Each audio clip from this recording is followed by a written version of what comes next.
Hey guys, it's Ty and welcome back to my channel. So today I'm back with another recommendation video and I'm going to be recommending you guys 10 domestic thrillers that I think you guys should run and go pick up. So as you guys know, I am a huge mystery thriller reader, but my favorite thrillers are domestic thrillers because those books tend to be really messy. They usually involve a lot of drama, a lot of secrets, a lot of lies.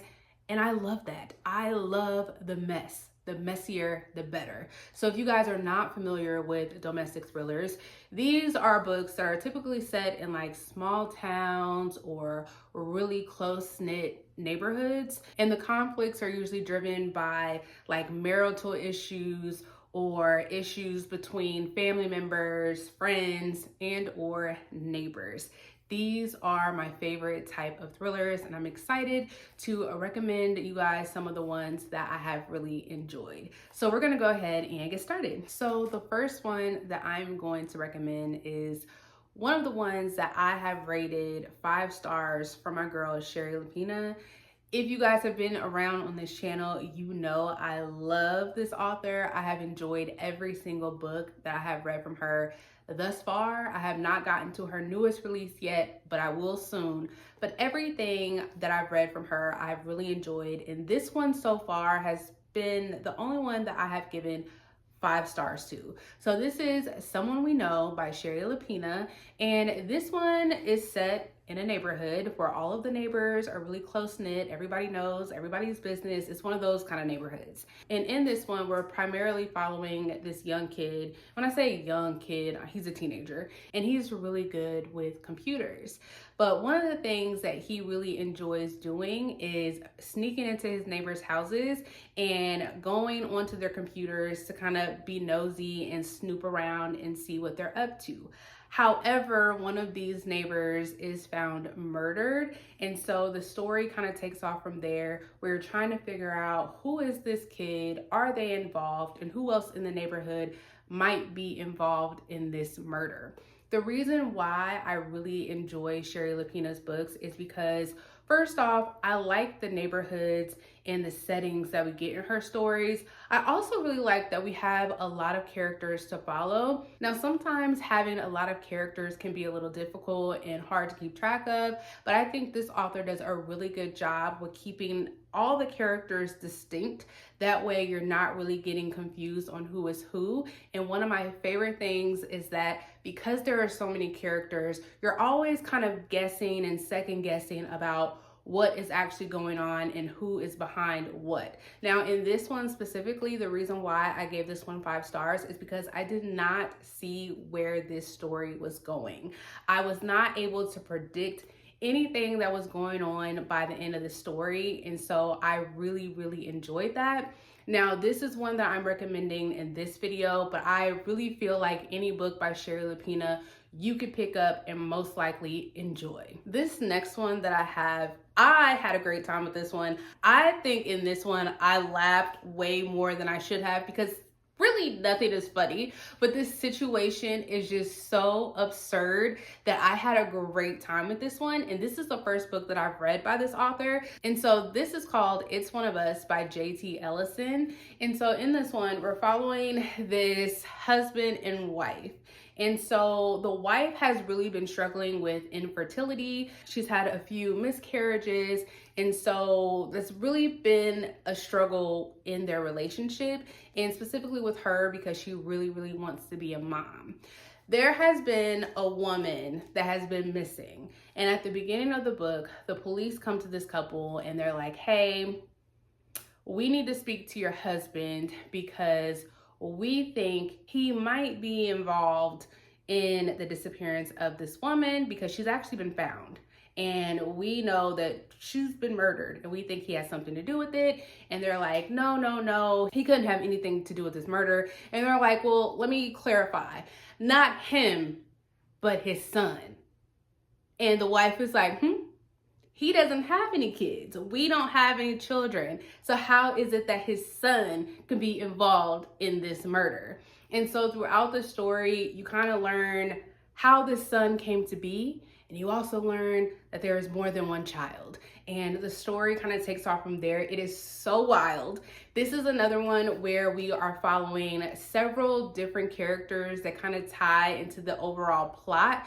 I did not see where this was going. Again, I had a great time with this because the reason why I felt like I was so entertained, again, is because this idea is so absurd. And once you find out what is going on with the husband and all these kids he didn't know about, I just felt that that was insane, but it is also something that I can definitely see happening, and I think it is something that has actually happened before.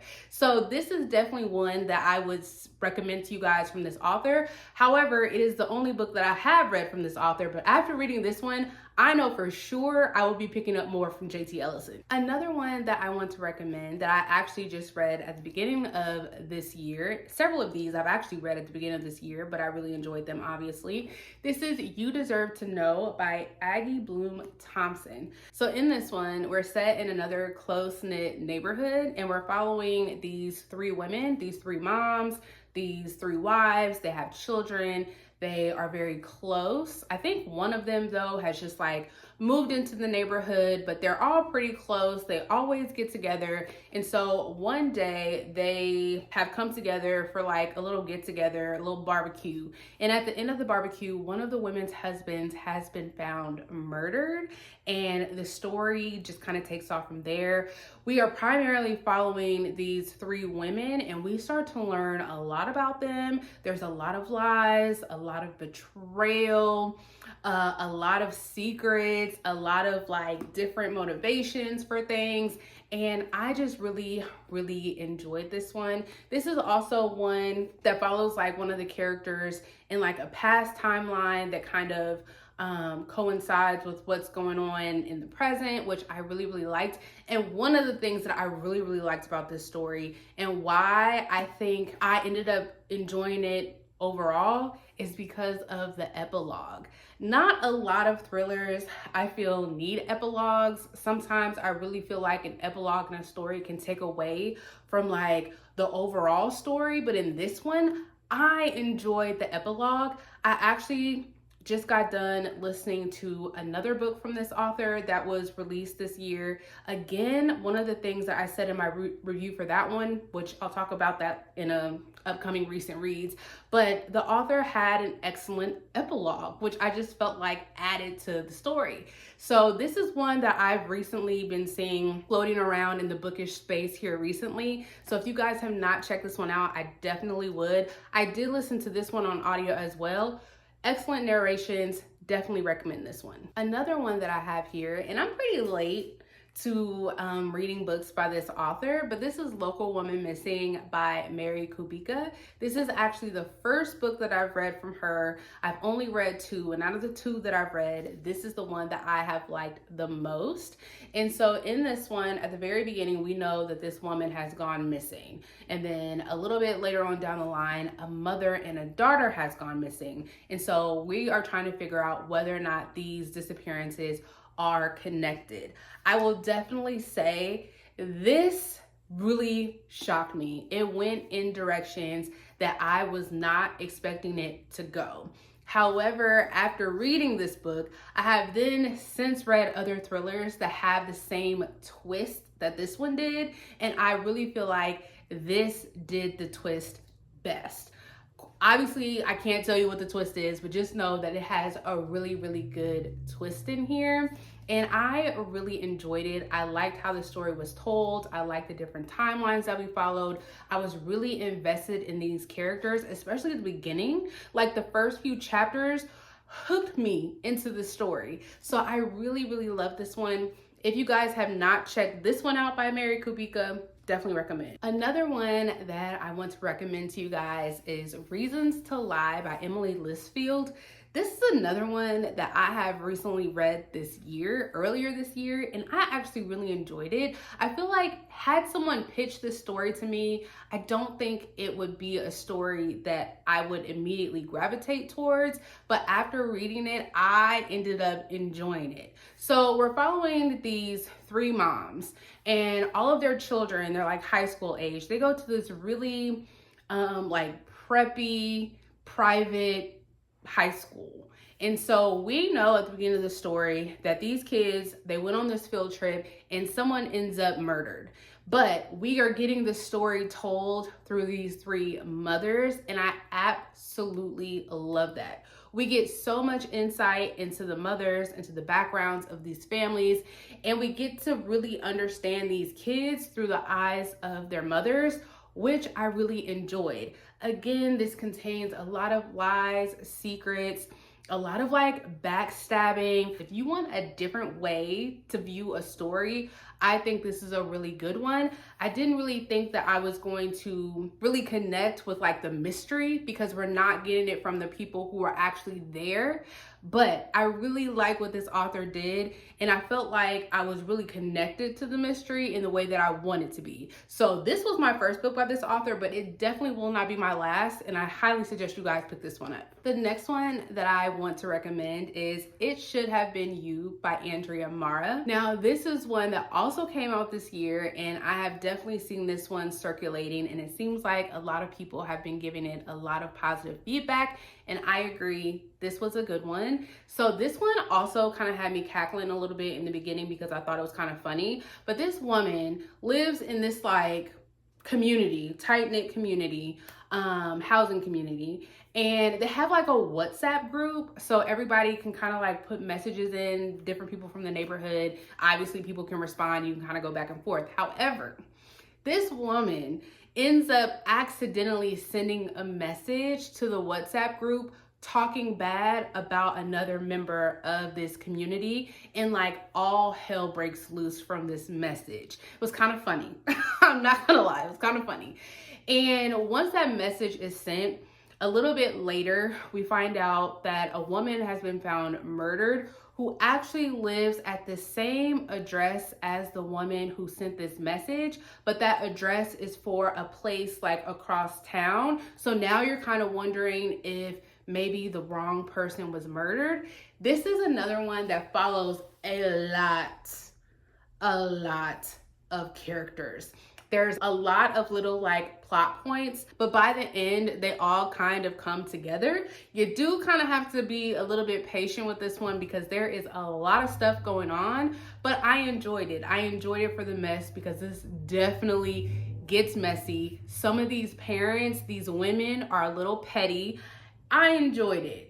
I'm not gonna say this is not one that I was 100% sold on for the end, but everything else leading up to that ending, I really enjoyed. And for that, this is one that I would recommend. Now, this next one, I don't hear too many people talking about it, but this is one that I would definitely recommend if you are into books that deal with influencers, and it's actually something that I enjoy. So this is Everyone is Lying to You by Joe Piazza. I think it's how we say that last name.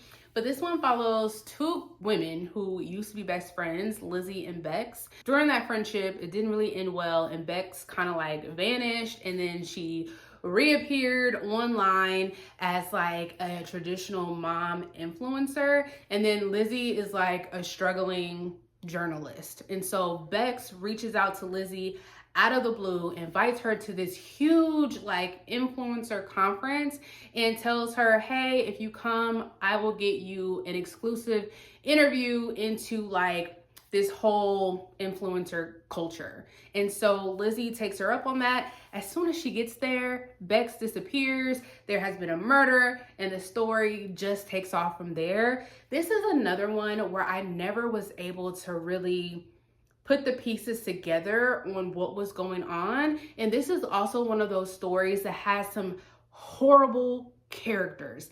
These people are really bad, and I don't understand how some of them was able to get away with the things that they got away with. I would highly recommend this one, especially if you kind of want to be on your toes throughout the entire time you're reading it. And again, especially if you like reading stories about influencers, if that is something that interests you, I would definitely recommend this one. The next one that I have is actually my first book by this author, and this author I feel like is pretty popular. This is A Happy Marriage by A.R. Torre. And so in this one, we're following this married couple. This woman, she's actually a detective, and then her husband is a psychiatrist.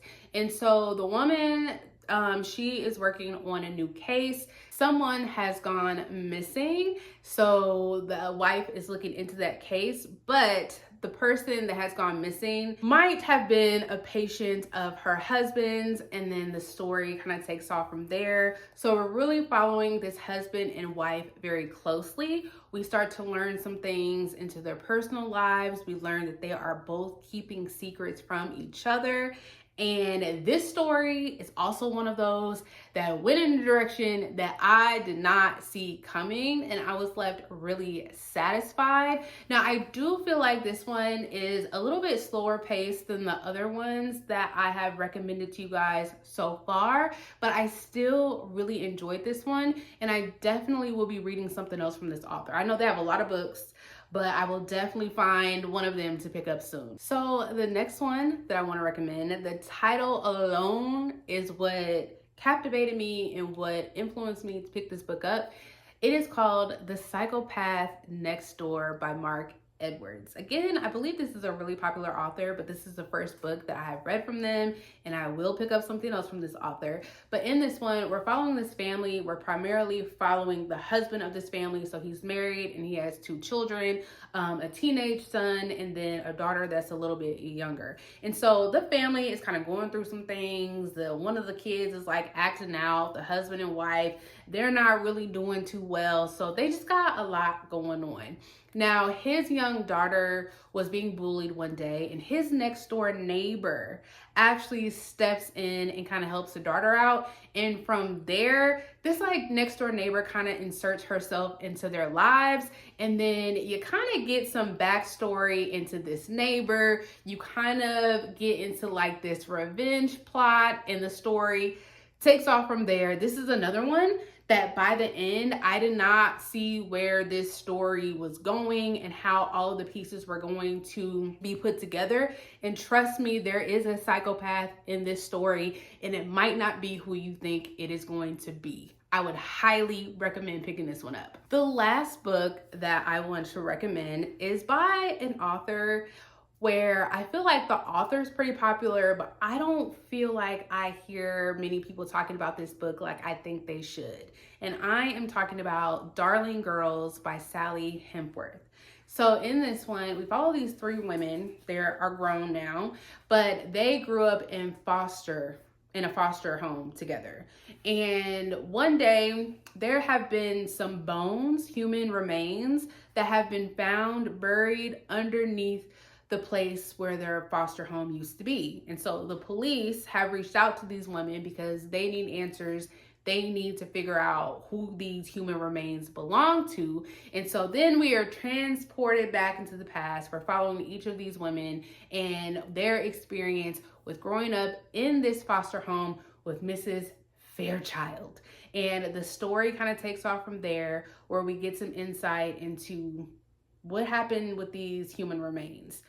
This is like one of those stories that have lingered with me ever since I read it. I randomly think about Miss Fairchild and how horrible that lady was to these kids.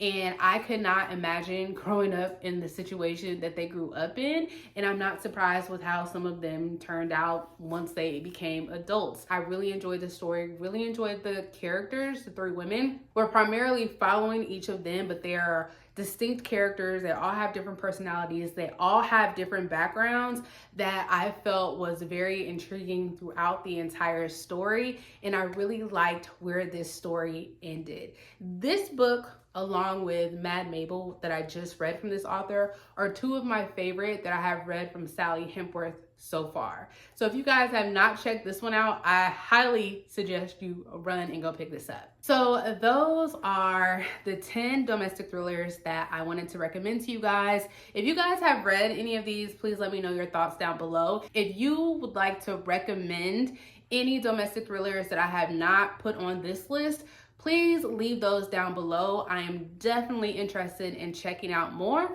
but that is all that I have for you guys, and I'll see you guys next time. Bye.